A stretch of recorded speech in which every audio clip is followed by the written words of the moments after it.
The U.S. warning. What was said? On February 25, 2025, U.S. Secretary of State Marco Rubio made an explosive announcement. The United States is expanding its visa restriction policy against anyone involved in Cuba's medical export program. This is exactly the reality facing CARICOM nations like Jamaica, Trinidad, and others right now. Trump's administration, through Marco Rubio, has issued a chilling threat. Either CARICOM nations cut ties with Cuba's medical program, or risk losing visas for their government officials and their families. But what does this mean for Jamaica? Should Jamaica comply? Or is this just another strong-arm tactic by the U.S. to control the Caribbean? Donald Trump decided that he's going to sanction U.S. visa to every single Caribbean country who helps Cuba. Listen to me now. Donald Trump decided that he's going to sanction U.S. visa to any country who give an hand to the Cubans. So my question is, what is your Prime Minister Andrew Holness gonna do? What's up guys, welcome back to my YouTube channel once again. My name is Dash Lifestyle. Kindly for watching me for the first time, remember to subscribe and also like the video. In today's video, I want us to watch this video from Marco Rubio, a United States Secretary. He has come out and sent a warning to Jamaica. He's threatening Jamaicans. He's telling Jamaicans to cut ties with Cuba, or if Jamaicans, they are not going to cut ties with Cuba, they are going to deny Jamaica US visa. So kindly guys, I want you to watch this video, then I'll be back with more comment. Lastly, to Cuba, because it's one that's been more enduring.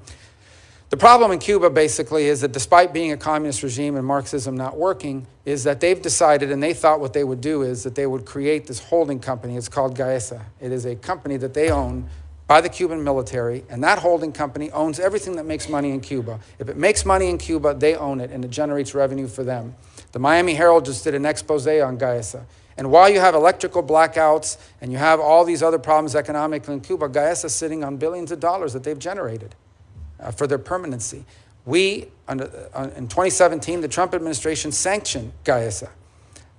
Unfortunately, the Biden administration lifted some of those sanctions and restrictions a couple of years ago, which increased the amount of money they're able to generate through things like manipulating remittances and the like. And then yesterday, the Biden administration announced they were rescinding all of the sanctions on Gaesa, which basically the sanctions were this. You can do business with an independent individual Cuban, but you cannot, it's the regime that doesn't allow it. You cannot do business with anything owned by that government-run entity. And yesterday they lifted the sanctions on them. Now, the new administration is not bound by that decision, but nonetheless, that's what's in place. Ultimately, the reality, the moment of truth is arriving.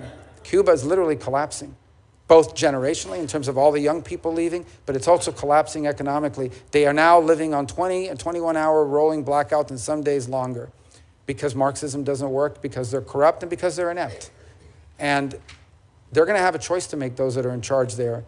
Do they open up to the world? Do they allow the individual Cuban to have control over their economic and political destiny, even though it threatens the security and stability of the regime? Or do they triple down and just say, we'd rather be the owners and controllers of a fourth world country that's falling apart and has lost 10% of its population in the last 2 years? And that's a dynamic that they're facing right now. I hope that they will choose the path of empowering the individual Cuban, so then the individual Cuban has the ability to do what virtually the peoples of virtually every other country in the hemisphere have been able to do at least once in the last 60 years, and some more than once, and that is elect their leaders, vote for their leaders. You think about what happened here today. The Cuban people have no idea what it's like to have an authority figure or someone in charge and power, like I am as a U.S. Senator, sitting here, having to answer questions from his colleagues, and also having to have people in the back screaming and protesting against you. You can't do that to a Cuban official. You can't question their decisions. The Cuban people have never been able to participate in a political process for almost 70 years now. And they're entitled to that as much as the people of Colombia and Argentina and Paraguay and Peru and virtually every other country in the region has enjoyed. A friend in need is a friend indeed. Cuba has been Jamaica's friend for many decades. The Cubans have built houses, schools, and provide many health practitioners to the island. Recently, U.S. Secretary of State suggested that they will sanction leaders of country who import Cuban doctors to be a part of their healthcare system. The Barbados president, Mia Mottley, hit back and said, tell you what, I am willing to lose my visa, but I will stand up for the rights of Bajan people. This matter with the Cubans and the nurses should tell us everything that we need to know. Barbados does not currently have Cuban medical staff or Cuban nurses, but I will be the first to go to the line and to tell you that we could not get through the pandemic without the Cuban nurses and the Cuban doctors. Now, I don't believe that we have to shout across the seas, but I am prepared, like others in this region, that if we cannot reach a sensible agreement on this matter, then if the cost of it is the loss of my visa to the US, then so be it. But what matters to us is principles. And I have said over and over that principles only mean something when it is inconvenient to stand by it. St. Vincent President Gonzalez stood up and says the same thing.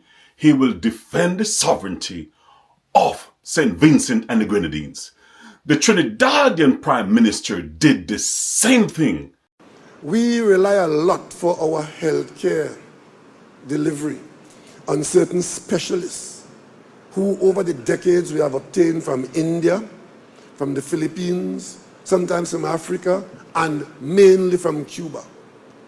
Out of the blue now we are being called human traffickers because we hire technical people who we pay top dollar equal to local rates.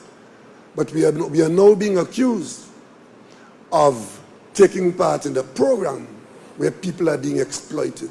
I just came back from California.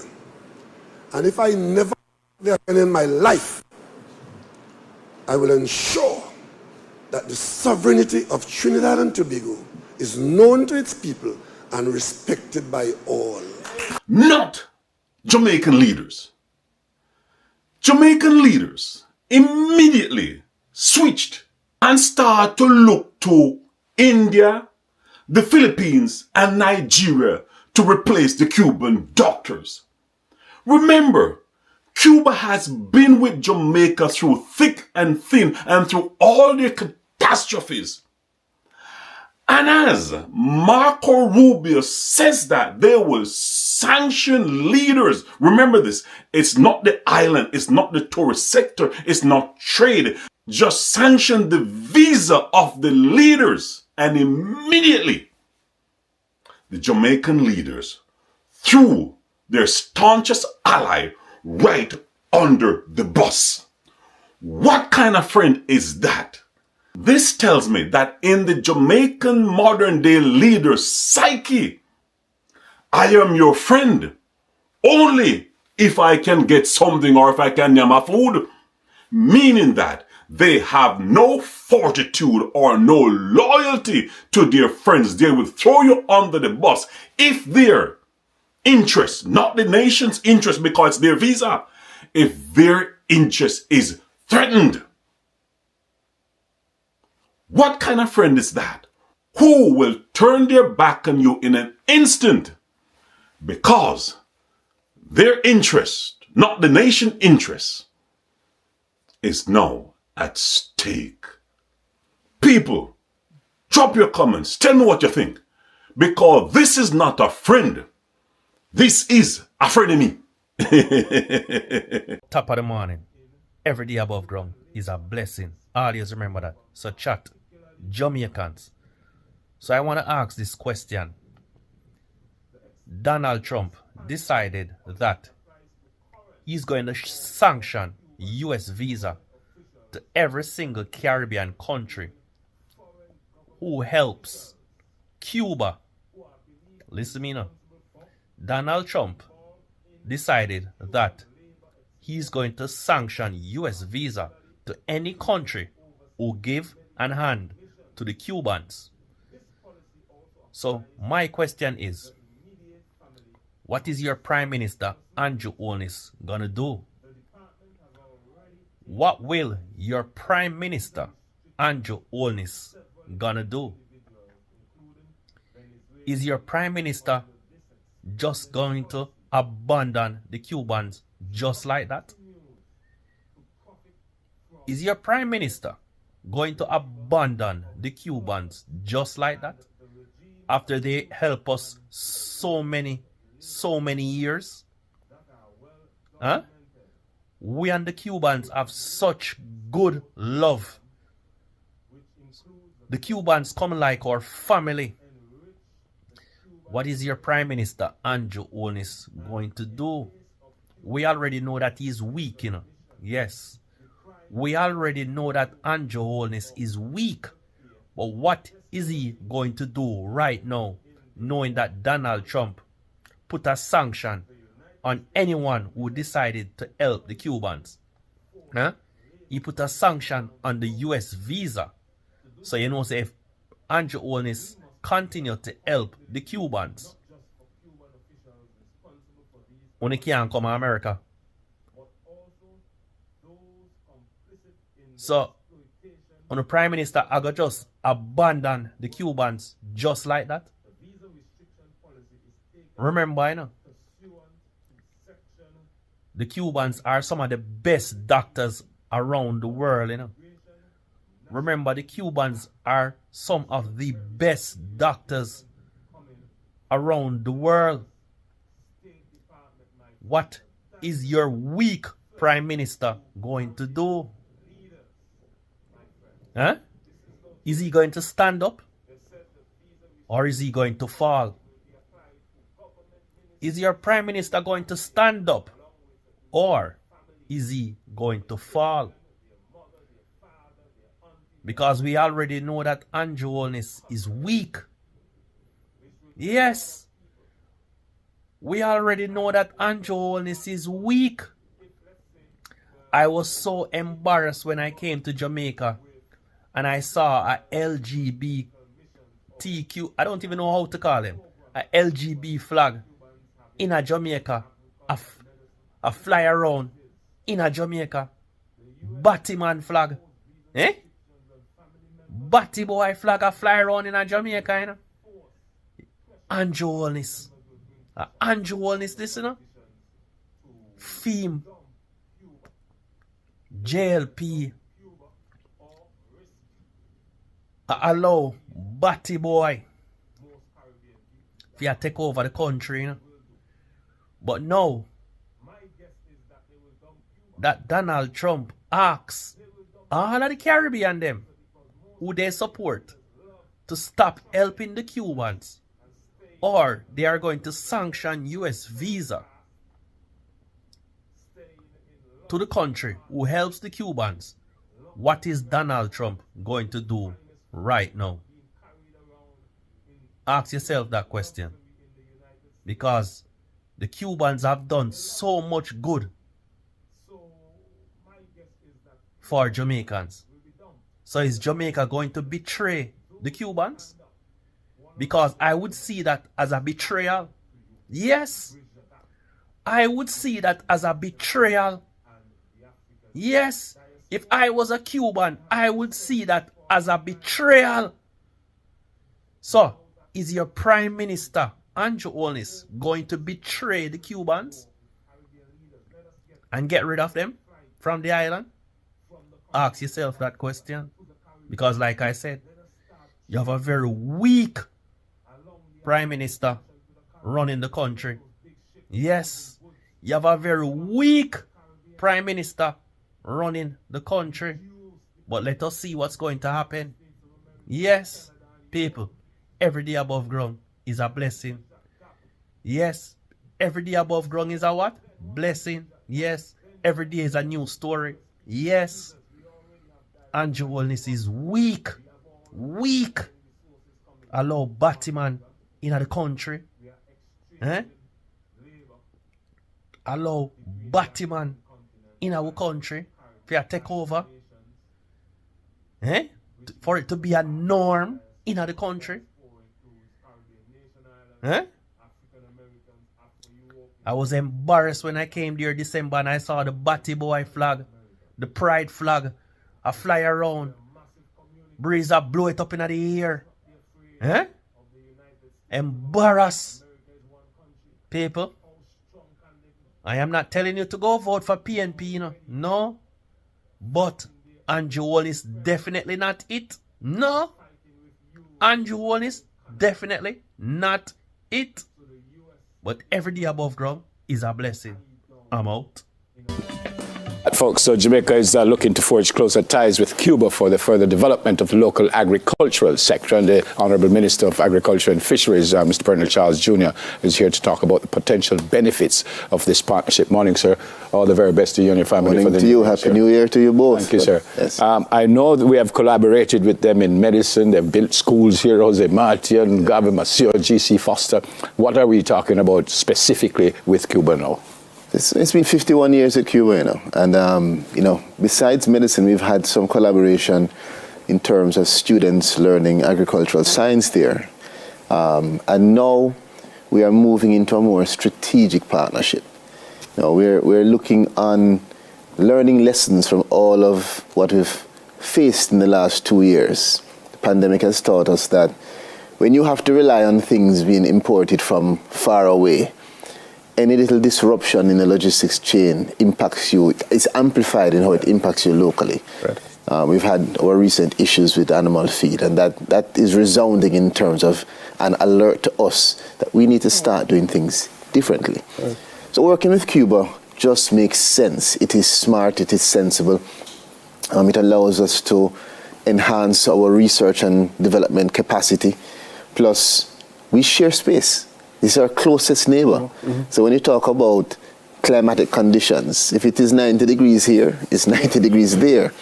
So it means whatever research they do, whatever research we do, is more likely to be transitional. It can be shared. So sharing in research and development around important things like how do we combat climate change, the negative consequences in terms of agriculture, infusing the climate smart agriculture. What you're using will more than likely work here. Issues around soil degradation, and pest management, disease management. All of these things they are researching and we are researching, and so we can start to have a more strategic way to collaborate, to share outcomes, to exchange human resources, and to see how we can strengthen our capacity to really design the techniques and the technologies that work for us, because we are neighbors, we're partners. Yeah, you made mention of the research and exchange of information, human resources, and so on. So, can we expect, for example, a case, a case in St. Thomas, or is it Portland? But either way, more work being done to enhance what's done at case, the delivery, and our students going to be going to and from case to Cuba, and so on. I think all of those are great potentials in terms of opportunities. Right now, we're looking on sharing in terms of our Bodle's research, and really being able to learn from Cuba. 10 Cuban nationals who arrived illegally on the island are now in police custody facing charges. The Cubans arrived in St. James by boat over the past 2 days. 7 landed on Saturday in small vessels, and the other 3 arrived this morning. Jamaica continues to grapple with undocumented people arriving on its shores by sea. This time, it's Cuban immigrants who indicated they fled their homeland because of the hardship. There have been repeated blackouts in Cuba after its electricity grid collapsed. The situation was worsened by Hurricane Oscar. Zone 1 Commander for St. James, Assistant Superintendent Roderick Reed, gave our news team this update on those who entered Jamaica illegally. These individuals were intercepted by the police along the Unity Hall main road, and they were taken into custody. From all indications, these persons entered the space illegally. Assistant Superintendent Reed said they were again alerted on Sunday about a second set of Cubans. where another vessel with 3 Cuban nationals also entered the Jamaica space, and this is at the Half Moon Hotel.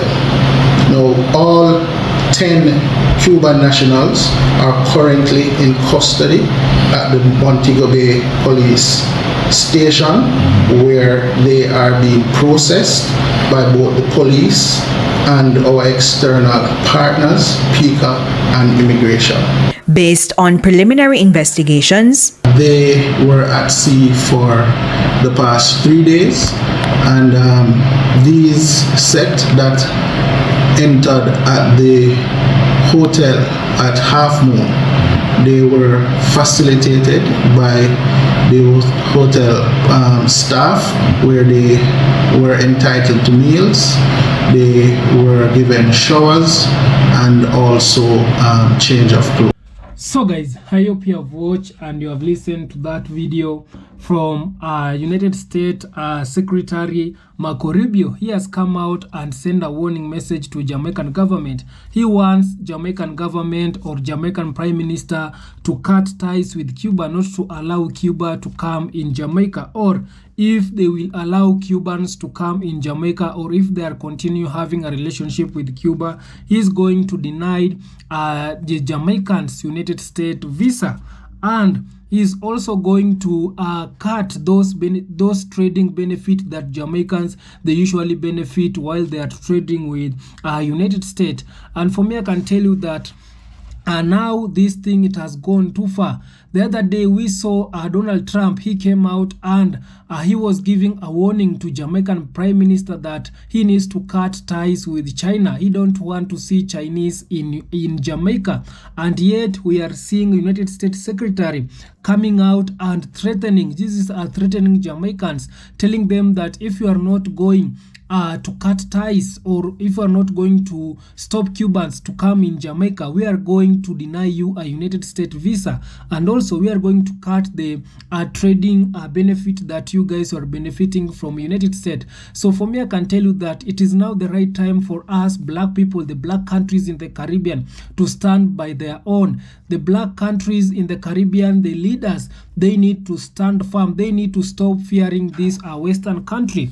These people, they have always these people, they are always want to control the black leaders. Why are they always want to control black leader? Because these people, they want to have the things that it is in Jamaica, because they are seeing that if the Chinese, they are coming in Jamaica, they will benefit from the things that Jamaica they have. If the Cubans, they are going to Jamaica, they will benefit from with the things that the Cubans they have. So these people, they are really fighting for what it is in Jamaica. Yeah, these people, they are fighting for that special thing that it is in Jamaica. That's why you can see United States, it is threatening Jamaican government that it not to stop all this relationship that they are having with China, they are having with Cuba. I don't know what it is that special that United States it wants in Jamaica, because these people, they cannot say that without seeing something good that they really want in Jamaica. And for me, I can tell you that it is not the right time for Jamaican Prime Minister not to be controlled, not to become a puppet, because we know with these Western countries, they always want to control our black country, so that they can turn our leaders to be a sellout leader, so that our leaders can sell out the things that they are, the things that they are, it's special things which they are in Jamaica. For me, I can tell Jamaican Prime Minister, you need to stop being puppet, you need to stop being controlled. Don't take this threat, because I know Jamaica is that a country which needs to stand by itself. Yeah. Jamaicans, it is tired of being controlled. It is tired of being seeing these Western people, or the Chinese, these other people coming and benefit from Jamaica. And also, guys, you have seen that relationship that Jamaicans they are having with Cuba. We have seen majority of Jamaicans, they usually go to Cuba to learn about doctoring, about medicine. So And also we have seen majority of Cubans also, they are coming to Jamaica. They are also learning more things about Jamaica. And for me, I can tell you that there is a good relationship with Jamaican and Cuba. If the Prime Minister is going to take this threat from the Western country, it is going to affect a lot of Jamaicans who they are in Cuba, because we know Cuba, they are having the best doctors in the world, the best nurse in the world. These people, they are good when it comes to the medicine. So Cuba, it is that one country which in the health sector, they are really known for helping so many countries, including Jamaica. And also I remember sometimes in Kenya, here in Kenya, we also hired like around 400 Cuban doctors to come and help our nurse by teaching our nurses and our doctors how to specialize in how to treat people with high experience, let me just say like that. So this is tell you that Cubans, they really known of when it comes to the healthcare treatment, treating people, and because of that, Jamaicans, they are having a good relationship with Cuba. If the Jamaican Prime Minister is going to cut the relationship, it is going to affect those Jamaicans who they are in Cuba, because we have seen majority of Jamaicans, they are in Cuba, and this policy of Western countries trying to cut the relationship, majority of Jamaicans, they will suffer. So this is tell you that this thing about Western country controlling this other country, it needs to stop, because the other day also United States came and sent warning that people should not go to Jamaica, because Jamaica, it is not a safe country. They give travel advisory warning, and they gave 3 advisory warning that the reasons why people should not go to Jamaica.